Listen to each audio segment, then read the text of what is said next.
Bonjour mesdames et messieurs. Mohamed, merci de m'avoir installé comme monument de la fiscalité. C'est excessif, bien entendu, et les monuments, quelquefois, deviennent funéraires, et tu comprendras que le plus tard possible. Mais j'aime bien Marseille, j'aime bien les présidents du conseil régional, les délégués du club fiscal, dont je fais beaucoup de conférences, il faut le dire, et j'ai beaucoup apprécié, je dois le dire, les discours que je viens d'entendre. Et je me permets de dire que si l'État s'est modernisé, notamment dans le domaine de l'administration fiscale, la DGFiP, la réforme de la DGFiP, comme on fait, ça fait quand même quelques années, une dizaine d'années, si cette réforme a pu avoir lieu, c'est à l'évidence parce qu'il y avait des partenaires aux administrations, c'est-à-dire les experts comptables. Chacun sait que tout ce qui est transmission, télétransmission, déclaration, sans vous, rien ne pourrait se faire. Je me permets de faire cette petite confidence en introduction parce qu'elle est réelle. Et chaque étape qui a pu avoir lieu depuis 10 ans pour la réforme de la DGFiP, à chaque étape, c'est vous qui avez supporté, il faut le dire, une large part du poids. Mais il ne faut pas sous-estimer non plus qu'en face, dans l'administration, dans le fonctionnement de l'État, il y a aussi des difficultés à résoudre, et c'est ensemble que les choses avancent. Mais on n'est pas là pour faire le bilan de ce qui s'est fait. On est là pour parler de l'actualité. L'actualité, c'est la loi de finances, la loi de finances rectificative. Vous le savez, cette actualité n'est pas très riche. Je suis d'ailleurs très satisfait de voir que la salle est pleine, malgré le peu de mesures nouvelles. Simplement, je vais me servir des dispositions qui ont été votées pour les recadrer, si je peux, dans ce qui peut intéresser principalement votre profession. Mais avant, il faut toujours trouver une inspiration. Quand on fait une loi de finances, et l'inspiration, elle a été donnée tout à l'heure par l'aspect européen des choses. Aujourd'hui, les dispositions principales que je vais commenter trouvent leur source soit dans la transposition de directives européennes, soit même dans la jurisprudence communautaire, auquel il convient de répondre, et le plus rapidement possible.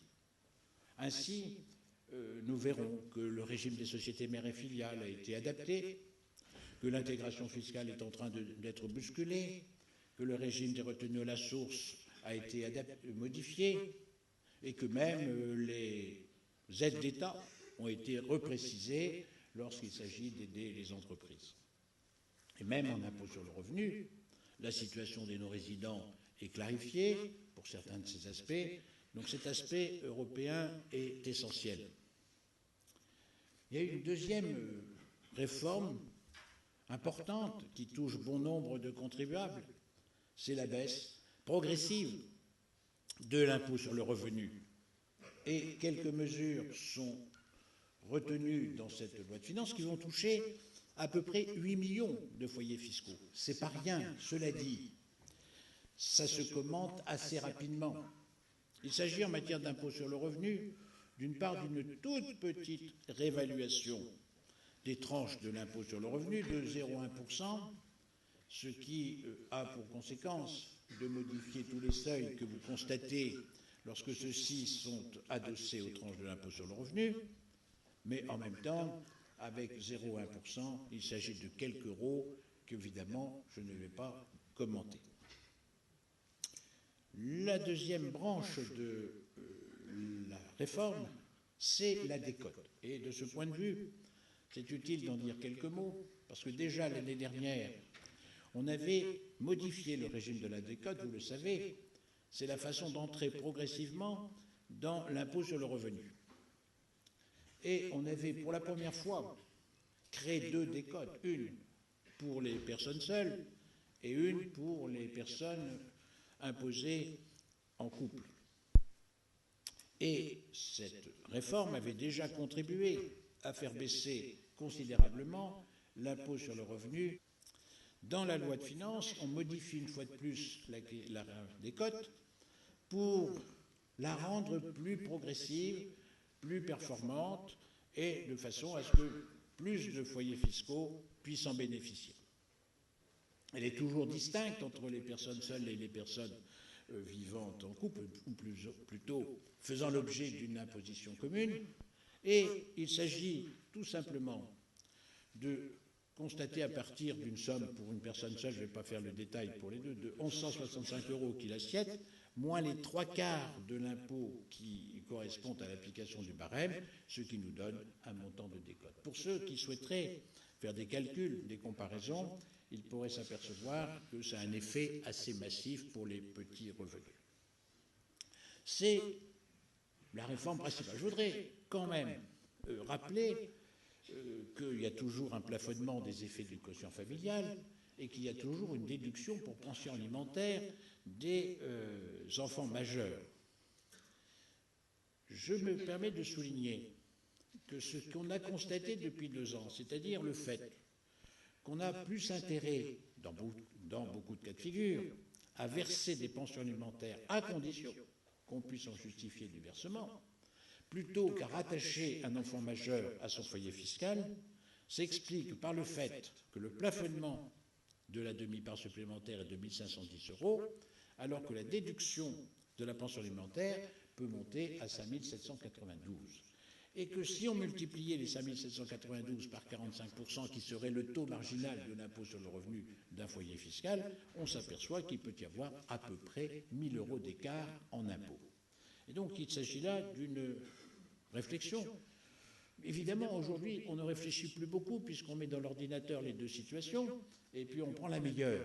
Mais il est quand même utile de savoir réfléchir.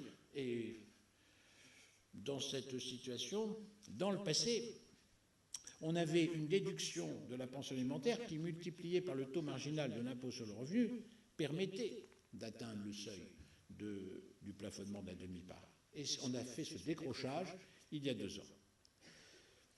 Ça a une incidence de créer un foyer fiscal unique pour les enfants majeurs, parce qu'ils peuvent bénéficier, en général, d'autres avantages qui sont liés aux impôts locaux. Et notamment, certains d'entre vous avaient des enfants qui sont étudiants, et s'ils sont étudiants et qu'ils forment un foyer fiscal autonome, parce que vous lui versez une pension alimentaire, eh bien, ils seront exonérés de taxes d'habitation, par exemple, alors que s'ils sont rattachés au foyer fiscal de leurs parents, comme vous le savez, eh bien, on tient compte du revenu de référence du foyer fiscal dans lequel se situe la personne. Donc, il y a des avantages, et comme on vient d'évoquer la question des étudiants, je me permets de rappeler que c'est toujours assez compliqué de traiter de leur situation fiscale, puisque d'une part, ils peuvent avoir une pension alimentaire, d'autre part, ils peuvent avoir une bourse qui est exonérée, d'autre part, ils peuvent faire des stages, avoir des indemnités de stage de moins de 3 mois qui sont exonérées, sous condition qu'ils entrent dans le cursus universitaire ou scolaire, et puis ils peuvent avoir des rémunérations d'activité qui sont exonérées à hauteur de 3 fois le SMIC. Vous voyez donc que l'étudiant est un sujet fiscal tout à fait intéressant et qui mérite de regarder en mettant dans l'ordinateur toutes les informations concernant ceci. Mais revenons à une autre mesure qui est très connue et qui a fait l'objet de beaucoup d'explications dans la presse, c'est la question de la déclaration de l'impôt sur le revenu, qui sera une déclaration en ligne,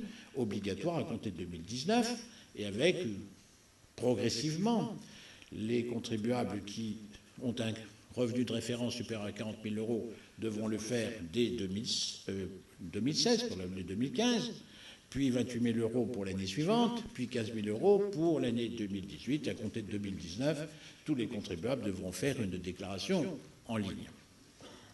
Ceux qui ne sauront pas le faire pourront quand même le faire sur papier à condition d'obtenir une dispense. En outre, la pénalité est de 15 € par document omis, par déclaration omise, mais à partir de la deuxième infraction, ou deuxième omission, ce qui fait que les contribuables qui, en 2016, alors qu'ils devraient faire une déclaration en ligne, ne le feraient pas, ne sont susceptibles de subir aucune sanction, puisque ce sera à partir de l'omission de 2017, qui serait la deuxième pour eux, qu'ils pourraient subir les 15 € de pénalité.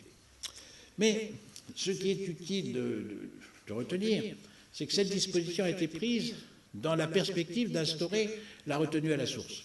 Vous l'avez évidemment vu sous cet angle. C'est d'ailleurs très rassurant de constater que, malgré la mise en place d'une retenue à la source, eh bien, il y aura toujours des déclarations à faire, ce qui n'est pas une mauvaise chose, peut-être même pour les experts comptables, puisque une déclaration à faire dans un système de retenue à la source, c'est une déclaration qui a pour vocation d'obtenir une restitution du trop payé.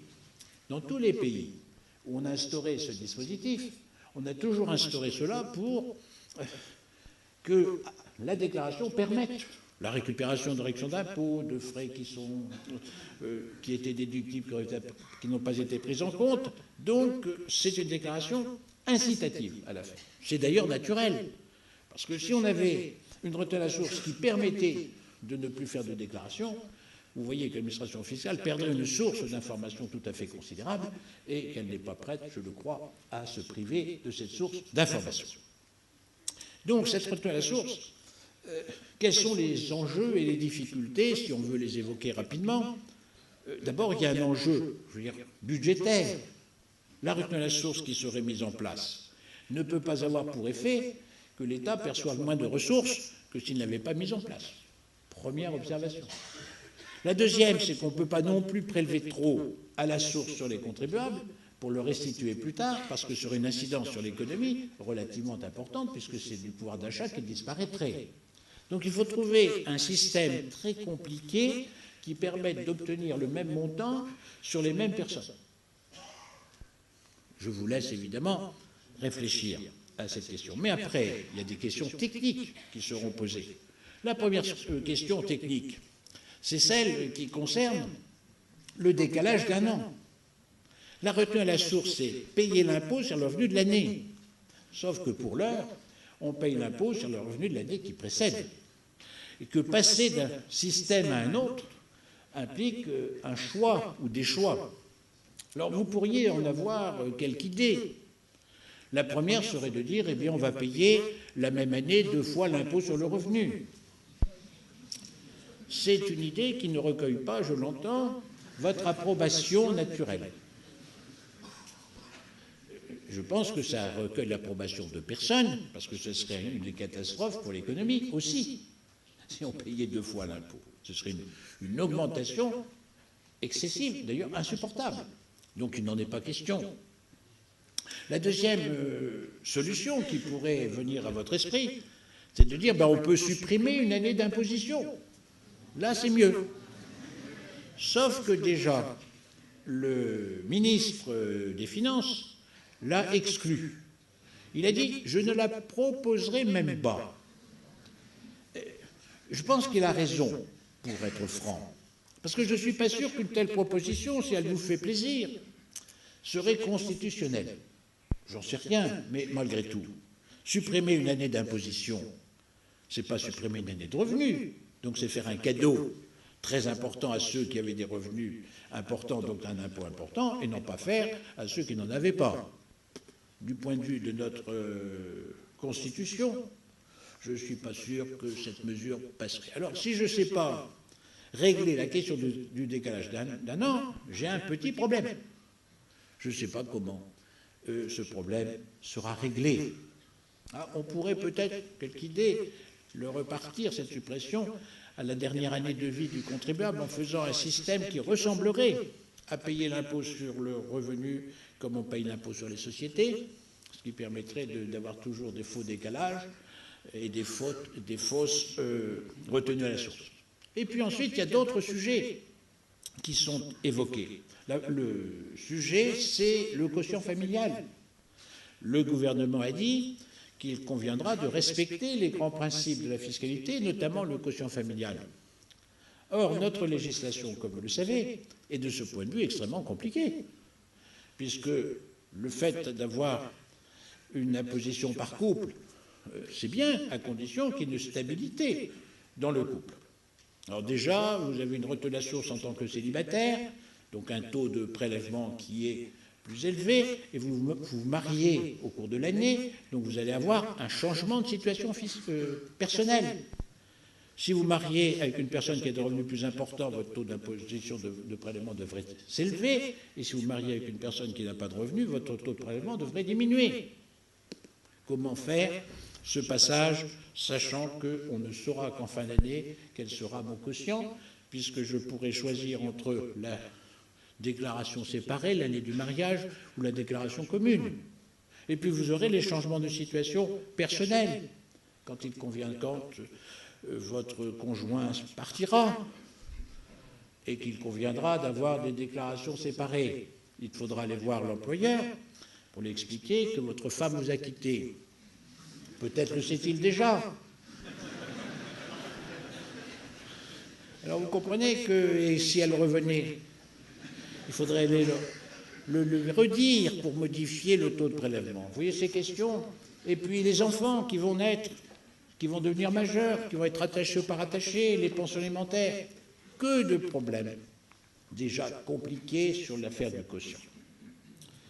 Ensuite, il y a l'affaire des revenus qui ne sont pas des revenus qu'on peut prélever à la source, c'est les revenus des activités professionnelles. On ne peut pas appliquer différemment des taux d'imposition à des catégories de revenus. Donc on voit que les sujets à régler sont nombreux. On fait faire, semble-t-il, des études aux banques pour savoir si, pour éviter le prélèvement par l'employeur, on ne ferait pas un prélèvement par la banque.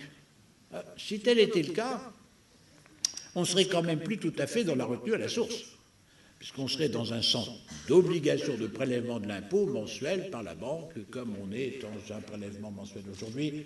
On verra bien ce qu'il a dit. Alors, vous allez me dire, pourquoi on ne peut pas faire ce que les autres ont fait, puisqu'on dit la France est un pays qui a... Simplement, les autres ont fait au début, ils n'ont pas fait au milieu du gué. Et donc, quand on faisait au début, c'est-à-dire quand on instaurait la retenue à la source dans certains pays, on le faisait non pas pour simplifier la vie du contribuable, pour lui supprimer des aspects déclaratifs, on le faisait parce qu'on n'avait pas confiance en lui. Et qu'on se disait, puisqu'il doit faire une déclaration, payer son impôt sur le revenu, à supposer qu'il ne le fasse pas, on n'aura pas de revenus. Donc ça serait mieux qu'on prélève à la source, comme ça, on aura un revenu sécurisé. Voilà pourquoi ça marche.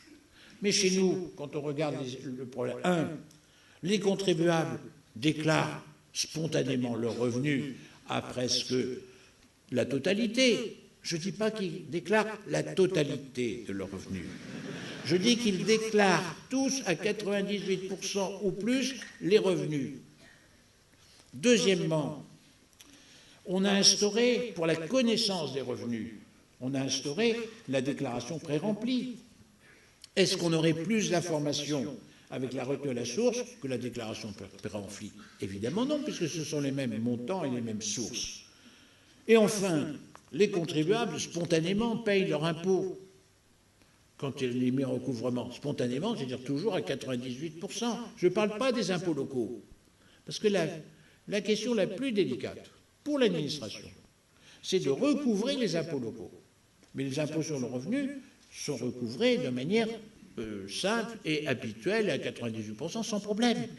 Donc, les intérêts de la retenue à la source, pour conclure, on ne les voit pas de manière très évidente, sauf si on avait une perspective derrière la tête, c'est-à-dire la fusion entre l'impôt sur le revenu et la CSG. Là, ça pourrait avoir une cohérence. Alors cette cohérence, elle n'était pas tout à fait exclue de la loi de finances, puisqu'un amendement avait été voté, ce qu'on a appelé l'amendement Hérault, qui avait pour vocation de mettre de la progressivité dans la CSG. Eh bien, le Conseil constitutionnel a annulé cette disposition. Ce qui fait que, on verra. Il y a deux thèses. La thèse de dire, est-ce que c'est bien de mettre de la progressivité dans la CSG? Oui, c'est plus juste. C'est la première thèse.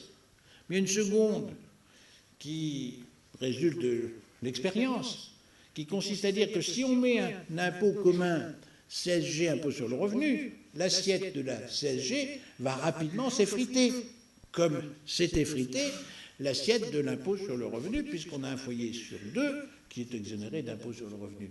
Et si on veut maintenir ce qu'on appelle une assiette large et un taux faible, eh bien il faut maintenir la CSG dans les modalités d'aujourd'hui. Il y aurait un petit peu cette petite observation que l'on pouvait faire sur cet important chantier des 2 années qui viennent. On verra ce qui sera proposé au Parlement à l'automne. Sur les questions de l'impôt sur le revenu, il y a la question des non-résidents, je l'ai évoqué tout à l'heure. Quelques mesures ont été retenues. La première, vous savez que les non-résidents peuvent être imposés sur le revenu de source française, ou bien, s'ils n'en avaient pas, ou pas suffisamment, sur 3 fois la valeur locative des immeubles d'habitation dont ils avaient la jouissance. Cette deuxième possibilité est supprimée à partir des revenus de 2015, d'une part parce que peu en étaient redevables, c'est-à-dire les Européens n'étaient pas susceptibles d'être soumis à cette imposition, les Français dans beaucoup de conditions non plus, et donc il restait une petite partie de non-résidents. Mais le Conseil d'État a considéré que cette modalité d'imposition n'était pas conforme à la liberté de circulation des personnes. Donc ça, c'est supprimé.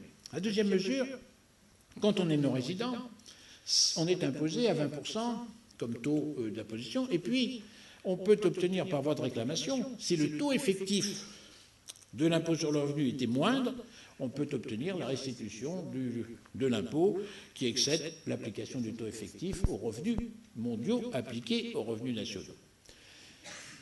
Mais c'est long comme procédure puisqu'il faut une réclamation.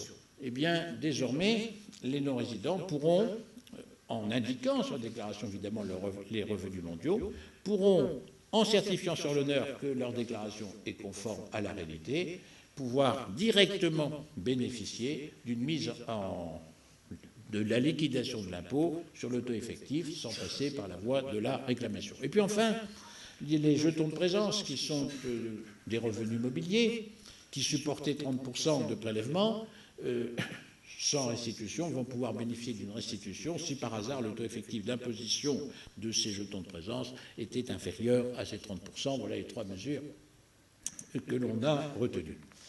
Une mesure concernant le départ forcé des dirigeants, c'est-à-dire la révocation, qui peuvent, dans ce cadre, bien qu'elle soit généralement ad nutum, obtenir des indemnités sur les modalités de cette révocation, et qui peuvent être source de préjudice et indemnisables.